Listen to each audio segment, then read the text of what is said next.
And it's really hard to manage because it's slapping. You think you're getting a rhythm, and then you get slapped in the face. And It's a similar feeling to kind of the running on the trails too. You're going over logs and you can't get like a consistent kind of Right. footing and cadence going. You just can't lock into a rhythm. it is. I mean, that's partly why we love it, because you're switched on the whole time. I mean, that makes it Yeah. super exciting. And we have very few places like that in the UK, so we Yeah. kind of love going to. Tell us a little bit more about the level of difficulty. So there was some smooth rock running, and then there was jumping down, climbing up, jumping. So that broke the rhythm. Then it's typical Ötillö, really. Give you a nice bit of section to warm yourself up, and then suddenly switch you to something a bit more extreme. So there was a lot of jumping up and down, and no one got more pace than us on the rocky section. It was once you'd done the rocky section, you were dived into the forest then, and then you were in this different terrain, and it's almost like your mind had to. Like Bill was saying, you had to keep focusing all the time, so, which is why the time just seemed to disappear.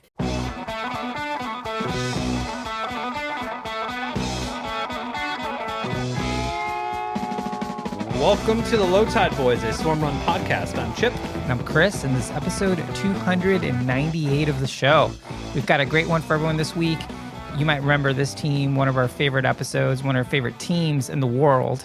We're talking about Mr. and Mrs. B. Yes. Chrissy and Bill Langford are back on the show, basically to do like a proper Chinwag, catch up on their racing. They've raced Rockman this year. They've also raced the new Ötillö Åland race. So we thought we'd bring them on. Seemed like a good time as any to have a proper Chinwag and catch up with them. Yeah, always such great persons, great swim runners, and always great to have the Chinwag, which, anytime we can use the word Chinwag, we're trying to shoehorn it in there.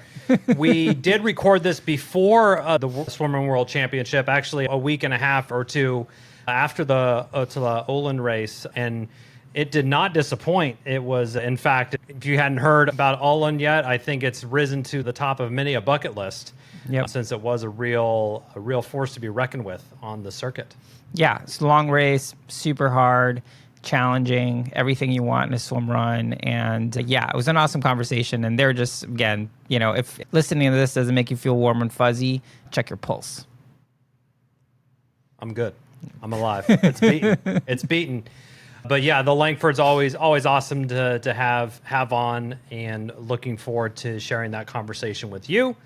But for the Low Tide Boyz coming up, we have Ötillö Colorado, which is in his inaugural version this year in Fort Collins, Colorado, coming up in just a few weeks. We've been getting a few DMs. Hey, Low Tide Boyz, what's the code? What's your 10% off discount code? I want to do Colorado and Austin. They want to mirror what we're doing, what we're seeing. We'd be happy to see you out there. For sure. And the code you want to use for that is LTBZ10. That'll save you 10% off any Ötillö race for the remainder of the year. There's only a few left to stack those points. Yep, that's true. So you know what you need to do. Both of those races are going to be awesome. We just saw some footage of Fort Collins where the race is going to be held today. It's looking lovely. It's going to be really, really fun. Lots of swimming. If you're one of these swim runners who likes a lot of swimming in your swim runs, we're here for it. About 5 miles of swimming in this race. I think about 19 miles of running, something like that. Yeah, for the World Series distance. So pretty beefy there at elevation, which will be fun. And then Austin, we mentioned it last week, water levels are, basically at historic highs. So cliff jumps, as far as we can tell, are back on the menu. The first year we did it, there was 2 cliff jumps, and then slowly got winnowed down to 0. So maybe we'll be back to 1 or 2, but that'll be fun. Yeah, and when we were in Sweden, we were chatting with Alex from the ARC crew.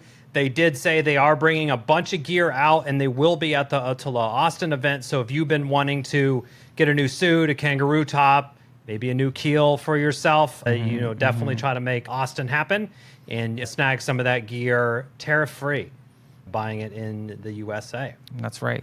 And I think with that, just a great conversation. So please enjoy our proper Chinwag with Mr. and Mrs. B. The ever lovely. They're great. They're amazing. Cheerio.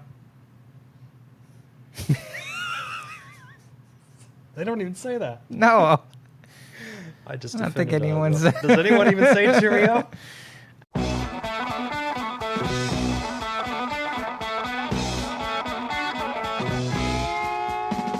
all, so excited to welcome back Team Mr. and Mrs. B, Bill and Chrissy Langford. Last time you guys were on the show was episode 109 back in 2022, which we were talking before we started recording. Seems like a long time ago, but we've seen you in real life. We've hugged each other, broken bread together, but very excited to get you guys back on the show. Welcome. Hi. It's nice to see you both. Yeah, thanks, guys. It's a real pleasure to be back. Well, you know, we love you guys. You guys are such great ambassadors for the sport. Everything you do to help spread the good word about Swimrun in the UK. And we wanted to have you guys on because we know that you did Ötillö Åland, which now a time of recording was a few weeks ago. And we're like, perfect opportunity to bring on two of our favorite people, chat them up, get a little bit of a race recap. But I think before we get to that, we'd love to hear how you guys been doing, how's training going, anything new you guys have been testing or trying this year, Race formats. We know you all have been mixing it up. You're doing some Rockman, some backyard format. We see the Askin and Mustard shirt there. You're up to a lot. Yeah, we've been pretty busy. We're probably doing like 7 races a year, maybe. Starting from May. So we started with the Eliminator in May, which is in Liverpool, so it's northwest of here. So that's that very fast sort of format. So we started with that. We've been to Hokey Cokey down in Cornwall. Sea swim. Kinner's Mustard. Yeah. We do that. Then we did Swimrun Wales, where we saw Tom Jenkinson, and some of the Swedish teams came over.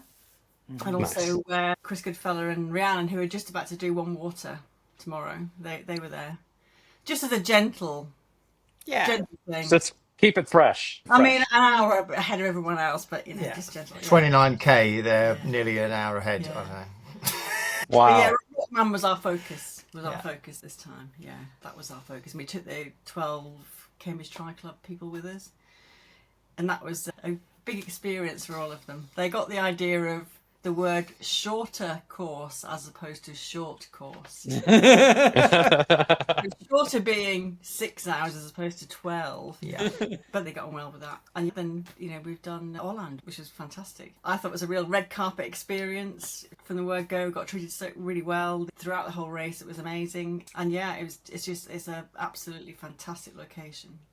We'll do a bit more about the British races because we're very lucky in the UK. Yeah. You know, we love games and sports and stuff, so there are quite a lot of events. And you mentioned the backyard format, so they call them. I think it's front yard actually. The reducing time. I don't know. I don't know. Eliminator style.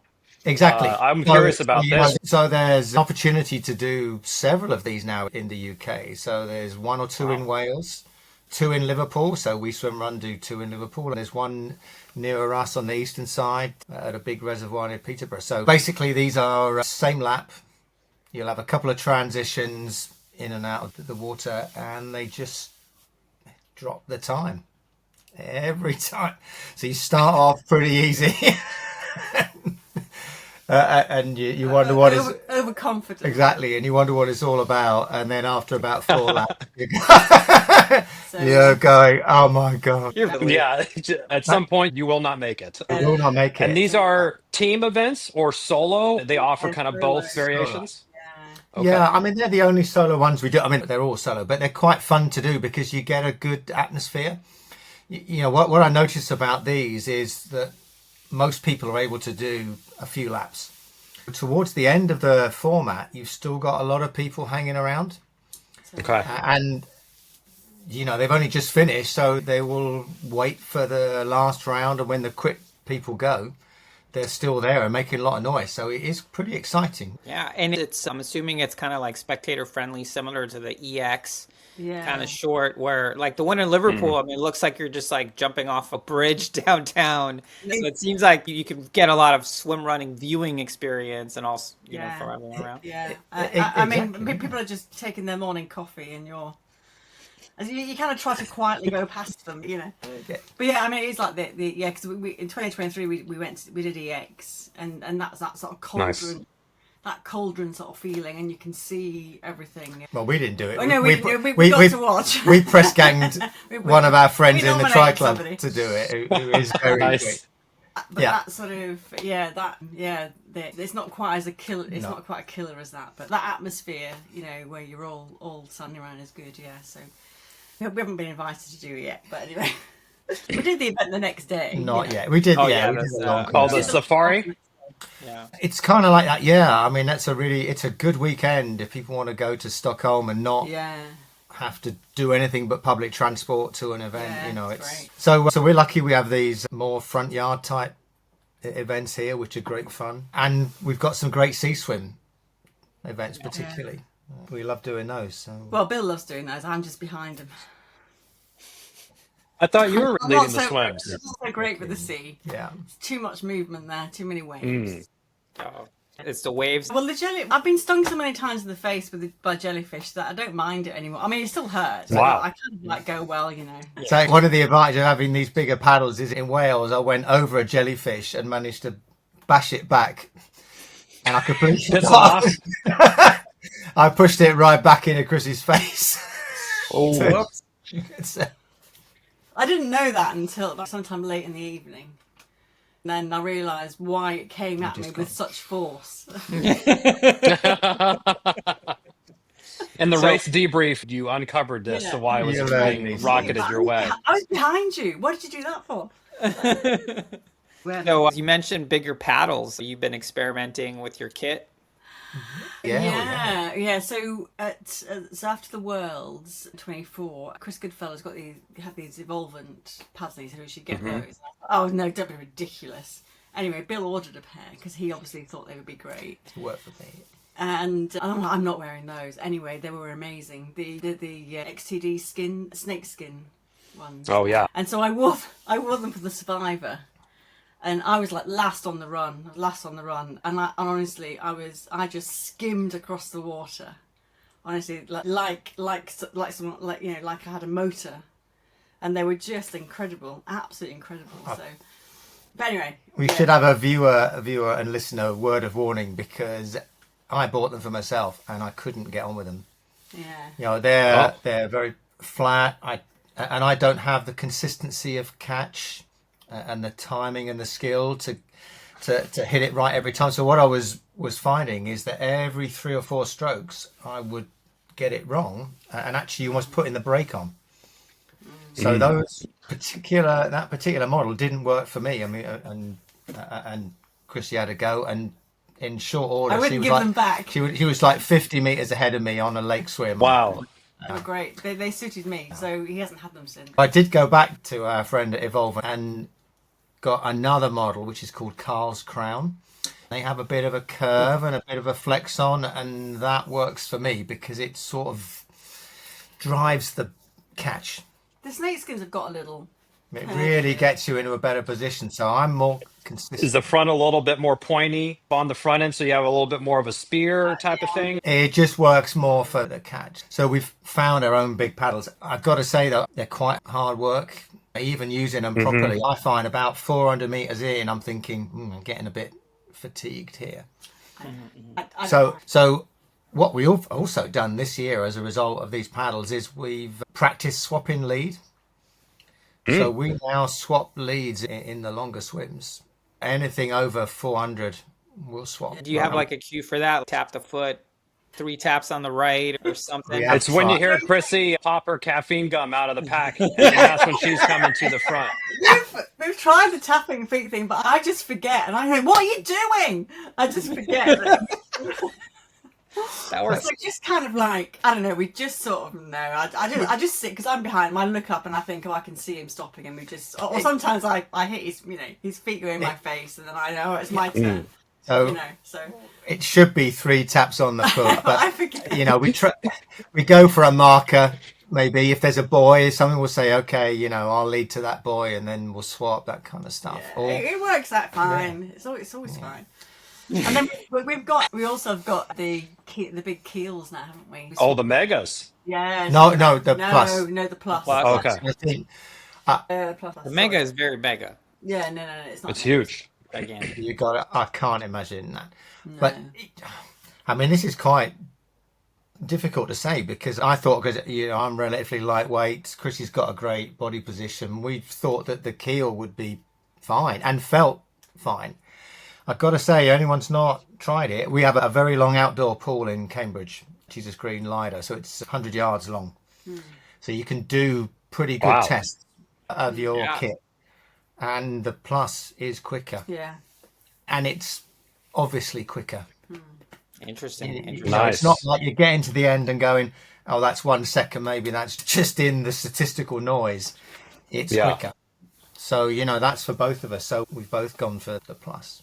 Well, you know, I mean, and there's a little PSA there. I know, Chipper, you and I, whenever we've done all this testing, it's just like 400, 500, it's just try to decide which makes you faster, right? And even it might feel uncomfortable a little bit more to kind of get used to it. Going for the speed is what you want to get to. But there's the flip side of that, too. The mega might be too big, and then you slow down because your body position is just like almost overly exaggerated. I think that would be interesting, you know, if you're in quite salty water. So British sea swims, I do find we've started using it this year. The Plus is a little bit high. We're quite high, yeah. You know, the sea already makes you buoyant, and then it's pushing you off a bit more. That's you're still quick.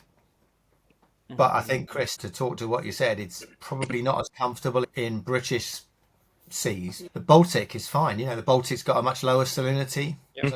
And we've used it in lakes and rivers, and it's been... Yeah, I mean, it's a good testing ground, Judas Green, isn't it? You know, because it's so consistent. And so you can be pretty sure that the difference is real. So I know we're going backwards on our running times, but we're trying to hold our own on the swim with whatever we can get our hands on. We took Hugh Bowman to Jesus Green when he came to visit. Wow. Yeah, and it was about 12 or 13 degrees, so it was quite cool. And he didn't even have a swimming hat on. And so he said, no, I'm going to be fine, And I just thought, you look cold. So I mean, people outside US might not know Hugh. I mean, he's such a nice guy. He's such a nice guy. Such a great swimmer. But my God, he's a good swimmer. I mean, he swam Division I at University of Illinois, I think. So, yeah, like just... Yeah, D1's no joke. Different breed of swimmer. I mean, he was just, in the pool, he was just absolutely incredible. Super guy. And it's really nice to meet him. And he also is good. He's good in cold water. So, I mean, Thor is going to hate me for telling this story. We had Thor, who's the Rockman race director, come over. Yeah. He won out because he helped convince 12 of our friends to go to Rockman. So that was good for him. But we took him to the River Cam, and it was like late February. So it was about 5 or 6. Yeah, it was really cold.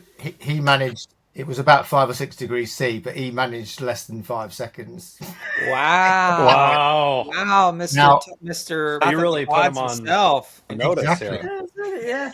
Honestly, You're going to get an email, Bill. The thing is, You'll send you an email. I get an email from me. The thing is, we were already all in the water, and we thought, well, we can't hang around for him, so we all had to swim off and just let him get out on his own, you know, because we were like, sorry, do you know how cold it is in here? So for folks who don't listen to all our shows, I've mentioned it before, Thor is an amazing race director, visionary race director, I think we can say, but also a world-class shit talker. And, you know, it's good to have some ammunition to throw back. He thought we were joking. Yeah. And even when we were all stripped off and it was dark, it was foggy, it was 6 o'clock in the morning, it was dark, foggy. And he's going, are you serious? And we're like, yeah, why did you bring that pool boy? We're not going in a pool. But to round that off, Hugh got in there and a few weeks later, I mean, I had to get out about 10 minutes before he did. Polar bear. He handled it so well. Yeah. Oh, my God. Yeah. Well, Hugh and fellow Novato resident Sarah, they're teaming up for Worlds in just a couple weeks here. So, we're definitely rooting for them. One of the U.S. mixed teams headed out there. Yeah, they'll do well, I'm sure. That was good at Norway because we saw Mike and Lisa, which was... Oh, yeah. It was great. It was great to see them. And Kate and a few of the other people we've met in the 24 Worlds. So it was really nice to catch up with them, obviously Amy and Matt and Trista and Marcus. Yeah, the whole crew. Yeah, I mean, they keep asking us when we're going to go. And I'm saying, hey, can you provide us like double au pair coverage for double au pair? For a bit. That race continues to captivate us. I know you guys listen to the show, our race recap with Mike and Liza. We got so much feedback from that. Just people being like, oh my God. I mean, just an amazing race. You guys have done it twice? Multiple times. Wow. Ooh, wow. 3 times. And this was the hardest. Yeah. I mean, the weather made it so difficult. You know, I think so. We did the same reverse direction in 23, and this time we were an hour and a half slower. No, they added another bit on, didn't they? It was As they really, do. it was similar, but it was very, it was very Wow. difficult. They added an extra mushy bit on. I heard the mud. Yeah, the mud and the water. But that's constant the rain. weather. Yeah. That's the weather. The Yeah. paths are running like little streams. You don't really know whether you're going to hit solid ground underfoot or you're going to sink. Wow. Yeah. Wow. Pretty tough. It's Treacherous. The one thing that did work for me, and this is probably the last kit thing that we've done this year that's different, is recently I started to develop Raynaud's syndrome. So you get very cold and it starts on the extremities. And what I found is that once you've got really cold, there's no way back. It's something that you've got to try and work with to avoid in the race.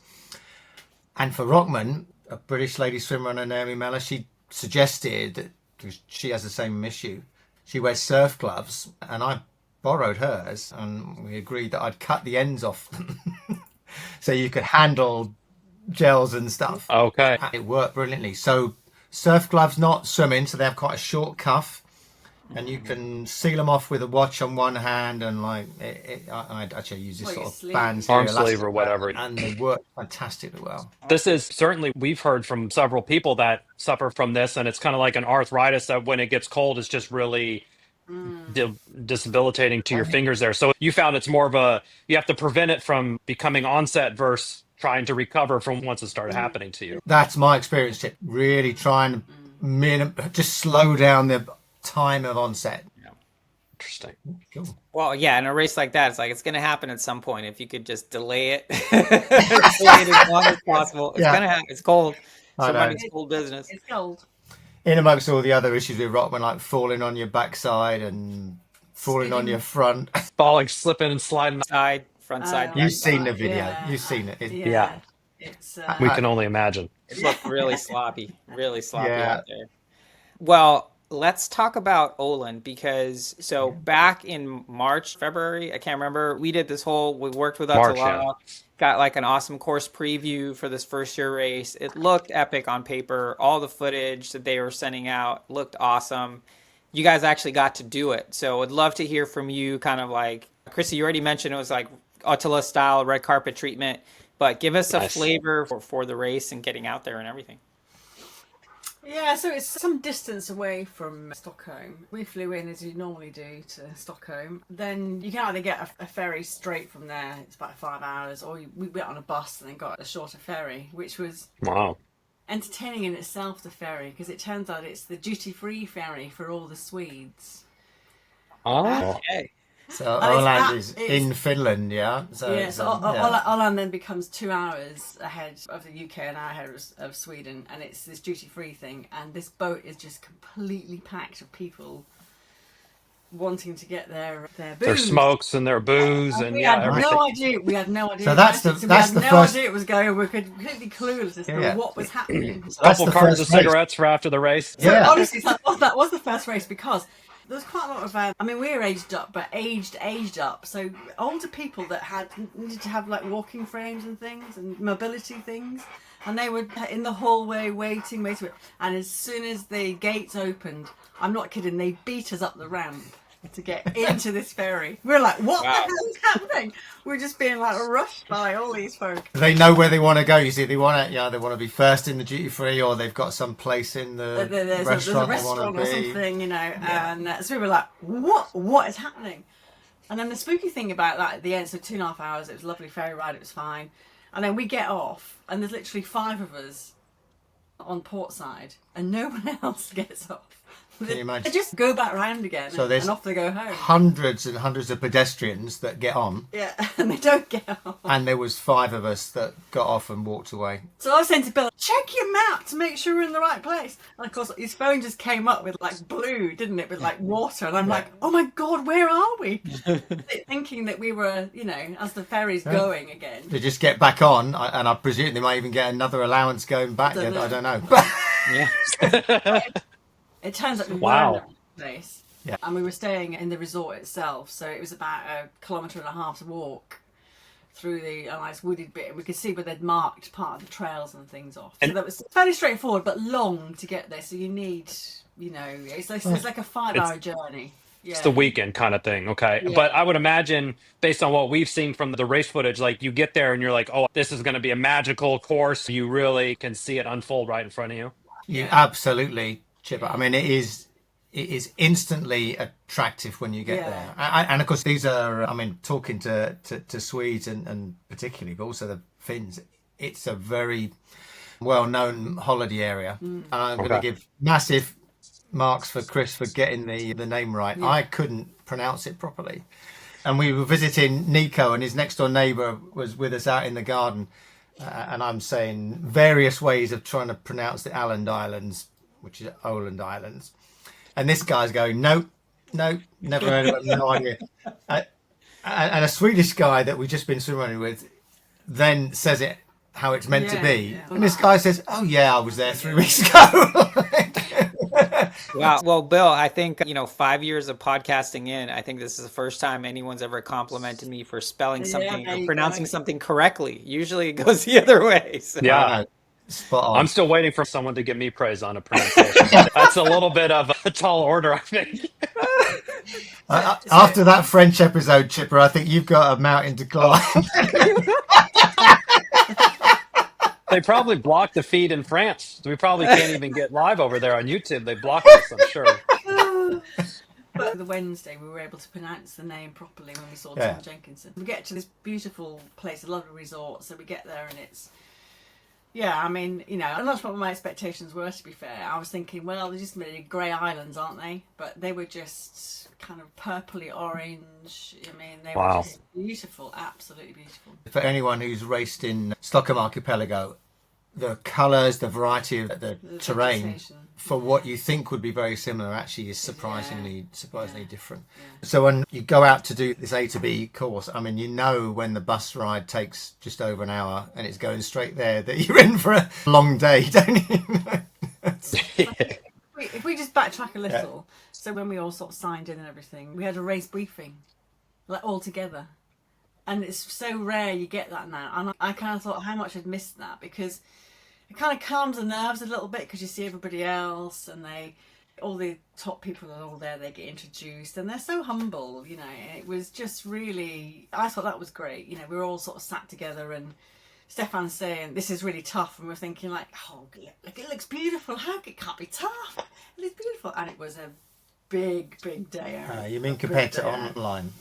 Yeah, online. It's just so nice all sitting together and, you can just, I think it's quite a good relaxer, I hear you. I think logistically it's tough and it's just another resource you need to do. When first time we did Casco in 2018, that was an in-person race briefing. Obviously, Ötillö was like an in-person, everyone and get everyone together, like safety briefings. I think when we did Catalina in 2020 was the same thing. So there is some to that. I get that it's hard to make that happen on the regular, but I can see why that would be, to your point, Chrissy, maybe there's some nerves just because you care and you want to do well and not DNF, but it must be nice to have some solidarity with everyone else who's going to be doing the same thing as you.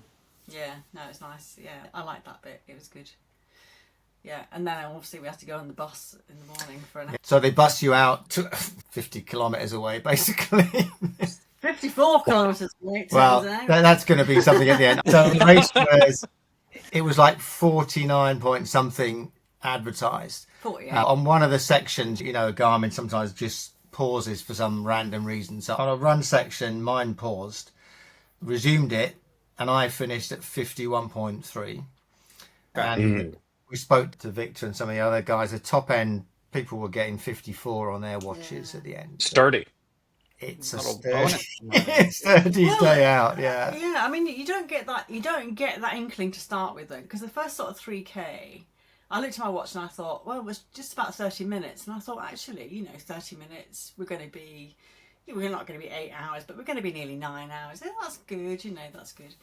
So, and then after that, Lord knows what happened. It became fairly tough. You begin with a forest track run, and initially it's like gravel road, is pretty standard, and then it takes you off into the woods, and it's I mean, just unmarked and very different to some of the other islands we've been on. There's lots of, there's more vegetation, often quite soft underfoot, lots of organic matter underneath. But that first bit seemed okay. And then you go into this really difficult technical running, quite technical swimming, and it's hard and fast. In the whole event, I think there's like 45 transitions, but lots of Wow.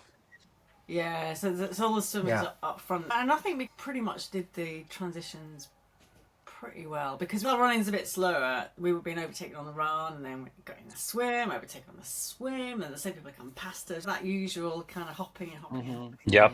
And then we got to the first energy station. We'd only done 12k, hadn't we? We were like, what? 12k? So I couldn't believe it. We got to an energy stop at 4 hours. 16 Oh, kilometres. 16K, yeah. 4 hours to do 16k. So it was all beautiful. The energy stations, they were all really happy. They knew what the next sections were going to be. They had the signs saying, you've done 12k, you've got another 38 to go, which I didn't think was very helpful. But anyway, I don't know. Only 47k to go, Only people. 40. But they were great. They were great. And, we were probably in the middle of the race, because there's plenty of resources there. It was good, and it was all lovely. So then we went on our way, and I think the next time I remember sort of where we got to 31k. Lots of kind of quite hard swimming, because it was all the swimming was up front. But this backwards and forwards we were doing with people, after an 800 metre swim, which was, even you found it hard, no one came past us on the run. Then we suddenly were thinking, where is everybody?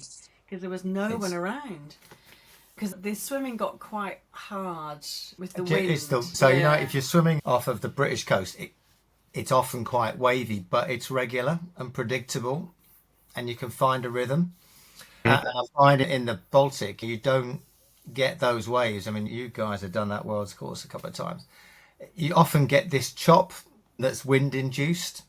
And it's really hard to manage, because it's you think you're getting a rhythm, and then you get slapped in the face, and It's a similar feeling to kind of the running on the trails too. You're going over logs and you can't get like a consistent kind of footing and cadence going. You just can't lock into a rhythm. It's very discombobulating, sort of. It is. I mean, that's partly why we love it, because you're switched on the whole time. I mean, that makes it super exciting. And we have very few places like that in the UK, so we kind of love going to. So tell us a little bit more about the level of difficulty. You mentioned it was kind of like slow going. Was technical, like similar, like rock transitions, like rocky transitions in and out, or give us a little flavor for what that was very mixed. So there was some smooth rock running, and then there was jumping down, climbing up, jumping. So that broke the rhythm. Then it's typical Ötillö, really. Give you a nice bit of section to warm yourself up, and then suddenly switch you to something a bit more extreme. So there was a lot of jumping up and down. I mean, I think other teams were the same as us, really. I mean, they weren't. No one got more pace than us on the rocky section. Once you'd done the rocky section, you were dived into the forest then, and then you were in this different terrain, and it's almost like your mind had to, like Bill was saying, you had to keep focusing all the time, which is why the time just seemed to disappear, because you were always thinking about what you were doing. And that's why it was slow, Chris, because your every section seemed to be different. I don't remember anywhere as difficult as the first island on the world's course. No, there wasn't anything like that. It was quite weathered, much smoother rock in general. But, you do a couple of little sections on that classic rock that you get on Swedish islands. And then, as we said, next thing, you're in this forest and you're over logs and you're finding your feet on quite mossy ground. Yeah, there was a lot of kind of mossy stuff, wasn't there? And the swim entries were a little slippy, so you had to commit big time. So a couple of them were proper jumps in, and then some of them were just that where you just like belly flop yourself. I think the last couple of years we've learned to just fall forward. You're going to fall in at some point. Very early on, we were quite cautious getting into the water, and the more you hesitate on that slippery Scandinavian rock. The more you're going to fall on your butt. You got to lean into it so you don't fall on your butt. Just fall on your face. Right into the water. Into the water. Fall on your face into the water. So I think someone said this, speed is your friend. I'm not saying that we were sprinting 100 miles an hour off the edge, but we basically just kept moving because you didn't want to stop. Even we both got VJ Maxes, and they were great on the, so they were perfect for that sort of terrain. Some of the entries were actually we kind of jumping or flying in, but getting out was sometimes a bit difficult because it was a bit slippy getting out. Yeah, exactly. Classic. So he needed, if Bill got out before me, then he had to help me up, So yeah, I think I did have to help you on because unlike the UK coast, the sea, if a wave catches you as you're about to get out, you get sucked off the rock. This didn't happen, but it was just once you managed to land yourself, you just had to kind of cling on until you beached. So you weren't being sucked off the rock or anything, But yeah, well, it wasn't. Yeah, it's not elegant, is it? But no, it's not elegant sure feeling. Awesome. The thing is, you've got those massive paddles, haven't you? You've got those massive paddles and that huge pull buoy, which is so buoyant that if so there's a lot of coordinating of getting yourself out, which is, yeah. That's another user advice warning for the Keel Plus. I jumped in at one point, forgot to keep my legs tight on it. So it came out, hit me in the face. Yeah. And I could not get the bloody thing back in. So you imagine I'm like lying on my back, it's just like holding me up going, I've got you, son. It doesn't want to Gotta wrestle that thing back in there. It's having none of it. It's like wrestling with this pull buoy. You're like, yeah. What are you doing? The alien life form. It's so buoyant. Doesn't it? Yeah. So that was that caught you by surprise. That did get me by surprise. But so the wind thing. So although there was no current, I don't think there was any current. No. I think the wind was so strong at some points that it felt like you weren't getting anywhere. So of course you could see your flat strobe, and then especially when we swapped. And then I thought Bill's going to go nuts in a minute because I'm not getting any further. And then suddenly the wind would drop, and then you think, oh yeah. So it was quite challenging, I thought, the coping with that. But it was lovely. The water was lovely. It was about 19, so it was kind of pretty nice, pretty decent. And you can drink it. You can drink it. If you get. So the race is challenging, but that's kind of what we want out of Swimrun. We don't want it to be easy. We want it to be the sort of adventure where you're kind of pushing yourself. I mean, certainly for you guys, if you've done Rockman 3 times, this is the type of thing that you're kind of living for. This is the type of experience you're trying to get. Do you think that it kind of lived up to what you were hoping to get? Do you know, more so? I'd say more so. We've done Worlds twice, Rockman 3 times. I'm going to say this is, without a doubt, our experience. This is the third toughest one-day swim run that we've done. And we've done Engadine and Var and so on and so on. Wow. It's really quite a good destination swim run, I would say, because we've been talking actually about the front end mostly. I mean, it's got everything that you'd want to experience. So if someone is looking to find out what it's like swim running in Scandinavia, this has all the terrain. Yeah, absolutely. They marked it so well, because lots of the paths are not actually real trails as such. So they made a tremendous effort to mark it. That was really. I thought the organising team did a fantastic job. We had, obviously we had timing chips and we had the GPS. Okay. Which when you jump in, it does thump you on the back of the head, but it's still there. Yeah, it's not the bottom of the sea somewhere. Yep, back. I think the one thing that caught me out, so Chrissy can handle the cold a bit better than me. She wore a vig. I had my vig on. I had sleeves on as well, but it was hot. It was quite a hot day running. So once you've got through the first half, there's about 11k of running, and you think initially it's going to be like an Orna experience because you start off on a gravel road, but they take you off into the woods and bring you back. Oh my god! And then they take you. Now, by that time we're pretty tired, so you're slowing down a bit, and I was sweating so much, and you become a flying mosquito magnet. Ooh. And I'd taken my hat off, and I didn't know where. So these big paddles, I'm like. Hitting myself around the head with them, hitting my arms. It was quite great. You just had to outrun the deer flies. That was the motivation to keep going.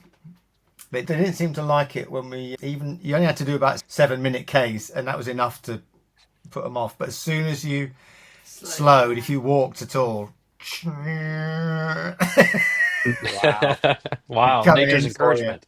Yeah. I mean, they didn't give us an indicator of that at the energy stations, did they? So on the 31k energy station, this is where I sort of looked at my watch and thought, like, we've been going like 7.5 hours. and we've still got 19k to go. Yeah. And I was like, Bill, what have we been doing? What are we doing? Honestly, at one point, I thought we'd made some kind of mistake. Yeah, we'd gone round know. something twice. And I think we both felt on the run. Because the girl at the engine station was lovely. She was great. This is what I'm saying, how nice everybody was. She was smiling away, saying, oh, you've made it. So the cut-off was 5 o'clock, and we got there at like 3:15.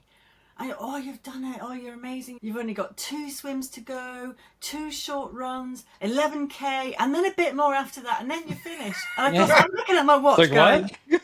Yeah. I'm like, but we've been 7.5 hours. It's only started at 7:15. She said, are you okay? And I went, no, not really. 7.5 hours. That's okay. And then, of course, we forgot we had that 11k run to do. So, of course, most of the swimming was done by then. So, yeah, but of course, my mind's going, well, that's going to be 13, 14 hours then, isn't it? Because, you know. But then with the 11k run, it wasn't so bad because it was just quicker to do, wasn't it? You know. So. Yeah, you close it out pretty quick in the end. Yeah. The last sections are much faster. But the last bit is it's a bit mean, really, because they bring you almost to the finish. And then you do like a little loop down, and you can hear the finish. Oh, I hate that. That's the worst. And you're still nearly nearly an hour away, or 3/4 an hour. Wow, that's like Ironman style. That's they always do that. Do a loop right by the finishing arc and get back out there. Yeah. But the last section actually was quite nice because it was a nice bit of kind of up and down, sort of rocky, coasty bit, and the odd swim, and you finish with a 300-meter swim, which was really nice, actually. Yeah. But yeah, I thought that was like going down, and then you're like, no, and I kept saying to Bill, we're going the wrong way. We're only over there. And he's like, no, the flags are this way. But yeah, it's good. It's good having, it's sort of reassuring, I guess, having the GPS and on our timing chip, so that if we had gone hideously wrong, they at least knew where we were. Yeah. Send a search and rescue out for you out there. That's right. Yeah. Like, well, they did. You know what? Dominic, one of the organisers, was on the closing bit of the course. He did say, what have you lot been doing? Because we got to a sprint exit flag. I was so tired. I couldn't quite make out whether we were going exactly the right way. So we did a bit of double backing just to check that we weren't on the wrong course, you know, because some of the courses overlap. Yeah. And I've been waiting for you. I don't know what we've been doing. But yes, I mean, when just stepping back a bit, when we were thinking about when we were on the long run, we were just convinced that all the people we'd passed on the swim would just come like roaring past us. And so I thought, I'm not looking back, because it's going to be like a zombie apocalypse. It's going to be just like... Yeah. Everyone's running scared. And go, you almost got away from us. And then, of course, when no one came past us, I thought, we must be the last people. We've got to be the last people. So we're really conscious of keep going. And then I think, I was thinking to myself, this is taking so long. I think our long course days are over, you know, because this is just taking forever to do. As beautiful as it was, and you know, you've been thinking the same, because we had a real long silence. Apart from when I got a tick on my arm, and I complained about this tick. And Bill complained even more because he wanted to see it. And I said, no, I flicked it off before it did mentionable things in my bloodstream. And he went, well, where is it? And then I thought, oh my God, it must be on me somewhere. So I'm like dancing around. But anyway, apart from that little conversation, we were pretty quiet for most of that run, weren't we? And I think at the end, we both thought, it's going to be the same thing. We're not going to do long course anymore. This has taken 10.5 hours. We estimated we'd be 9 hours or something, you know. Yeah. And then we saw Victor Dahl at the end. We were holding pints of beer, as you do. And he said, it was really tough. And we went, did you think it was tough? And he said, yeah, it was a really tough race. So I said to him, that's good. Is it? It's the course. It's definitely not us. Yeah. So I thought that was quite reassuring then, because once we'd finished, there were still... Oh, my God, there were teams... So there were still 13 or 14 teams behind us. The team came in nearly 3 hours behind us. So long courses are still... Or they're on the table still? I think so. I don't know. I think so. It was hard. Sometimes there's just a moment where you suddenly think, oh no, we can't do this. I have a measure of how tough the races are, is how many beers I fancy at the end. And this was pretty tough. I think I had 1.5 pints at the end, which is... Yeah, you should have at least... in Wales... At least a lot. Yeah. Well, in Wales, we managed to go to the pub twice afterwards. So, you know, that's a relative ranking. That we could have a couple of beers, go back to where we were sleep in, have a quick snooze, and then come back out again. Nice. Not in. Oh no! Oh my God! That was, yeah. No, but we didn't have. So the next day, we didn't have any muscle soreness at all. Because I think obviously with the suits, I mean, mind you, I did absolutely lather myself in magnesium gel, which was agony because I had so many stings and things like my leg. But I think with the new suits, they're great. But we did manage to go into a hot tub more or less straight away.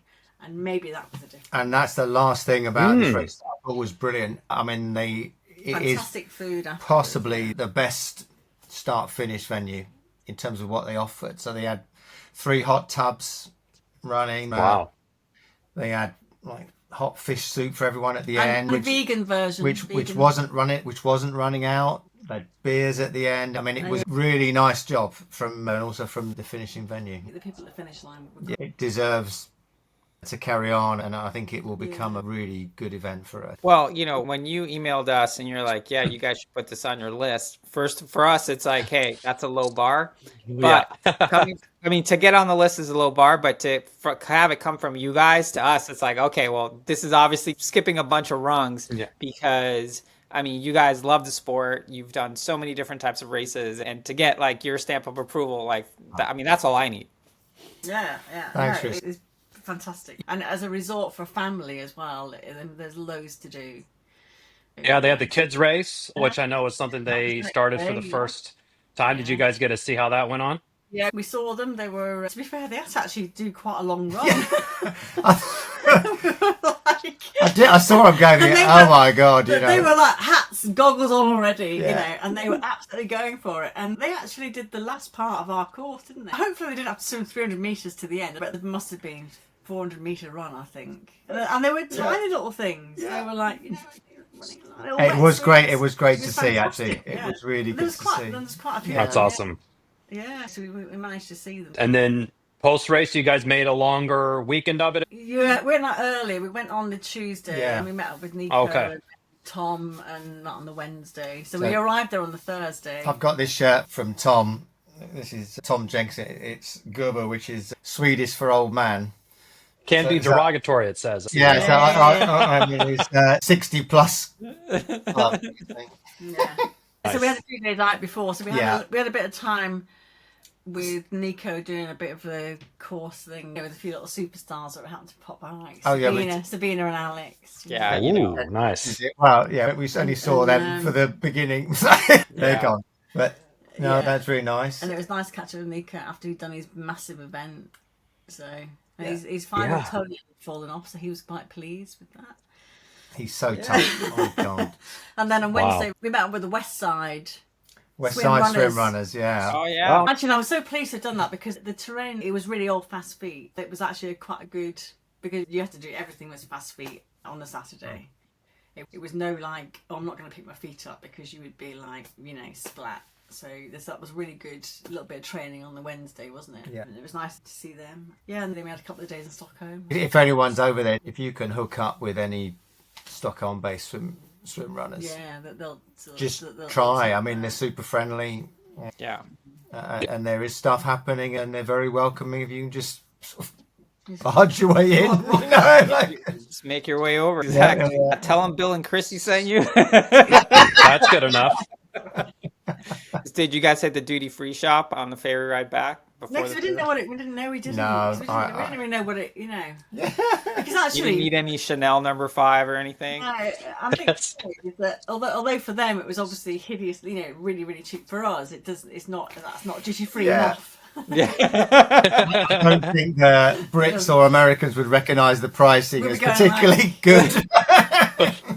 10 quid for 10 quid for a bottle of prosecco. I know it is for Swedes and Finns, but yeah.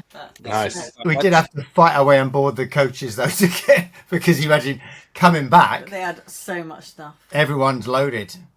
So it becomes another race to get onto a coach, and they've got all their beer and stuff. There's a bit of a waft of, I don't know, a little like beer or wine or something, and then there's lots of kind of people asleep on the bus on the way back. It's like, yes, that makes. They got into their duty-free supplies. 2 hour like, this weighs a lot. You know what we should do? Just to Drink lighten the load a little bit. What's next for you guys? Any more races this year? Yeah. We've got the Survivor. Yeah, Keena's Mustard. Keena's Mustard Survivor, which is a front yard event. It's a nice course on a reservoir, so it has a couple of swims, a couple of runs, and it's a really good circuit. And then, of course, we'll be voyeuristic watching the One Water tomorrow, so we'll be... Oh, yeah. Yeah, time of recording, that race starts tomorrow. And it's going to be... There's a first British team, right? Yeah. So Mike, who does We Swim Run. The Swim Run show. Yeah. Chris and Rihanna. Gus, I don't know Gussie or the other guy. So, yeah, we were looking for those. And then we met Chris Wright at Austin, so he's doing it again. Yeah. He's a great guy. Yeah, he's awesome. We met him in the dorm because we were sharing this dorm in Austin. Like, what's your first... Yeah, it's my first swim run. What was it? One Water. Oh, okay. What's your second? Fine. Yeah, he's one of those. He's a super humble, extreme athlete. He's gonna do great. It's funny because it's like this is a type of event. I don't know if you guys feel this way, where you don't have really any favorites. You just want to see everyone do well. Kind of see it unfold. And I mean, I'm rooting for everybody. Yeah, no, that's right. It'd be great to log in and catch up what's going on with that. Yeah, I think you're spot on, Chris. I mean, we look at the front end of Swimrun now, and I think we would never have been at that level. But you like to think, well, if we were pulled back 30 years, we'd have been a bit more competitive on the one-day events. But I look at One Water and go, I cannot ever imagine. Absolutely no way you could imagine ever being able to cope with the sleep deprivation and the severity of that course. That's an interesting way of articulating it, Bill. Like a lot of the stuff, you're like, yeah, that's doable. You can train for it and do it. But this one just even like Rockman, which is just like a day for sure. It is like, yes, I could train myself up to be able to do this. I can do the same course, but something like One Water, it's like, I don't think so. That's everybody. Can and want. There's that as well. Yeah. So we'll be watching the Worlds as well because we know so many people doing it. Yeah. So the American crew that we were with last year, quite a few of them are doing it again. So it'd be nice to see that. Yeah, it's going to be a good field. I think 23% of the teams are American. Is that right? 23% are American, which is pretty good. Third highest this year, which is Yep. I think the Swedes and the French are actually tied this year for participants. Okay. Yeah.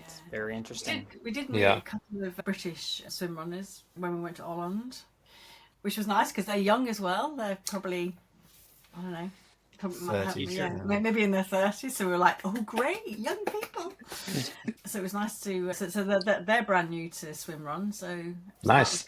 Good to catch up with some new folk. Yeah, that's awesome. Good. So hopefully we'll see them around somewhere.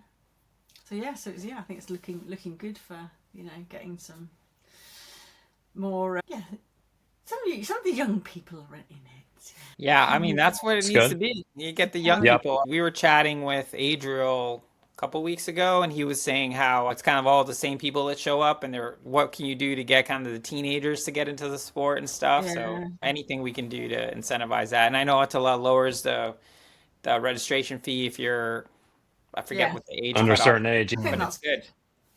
Yeah, that's a good thing to do. So, but it was nice to see a couple of people who we didn't actually know. I think Keena's Mustard and Mad Hatter and the like in the UK, Swimrun, they all have some pretty short events, and I think that's and Studland. That's really important. Yeah, there's something about being able to maybe see the whole course in your head. It's a little bit more digestible for somebody that this is their first piece talking about that eliminator or front yard, backyard style. It's like, hey, it's easy to like, okay, this is what I do and just do this. But, I lose 5 minutes each round or whatever the math is on it. But there is something about that. It's a little bit more approachable feeling.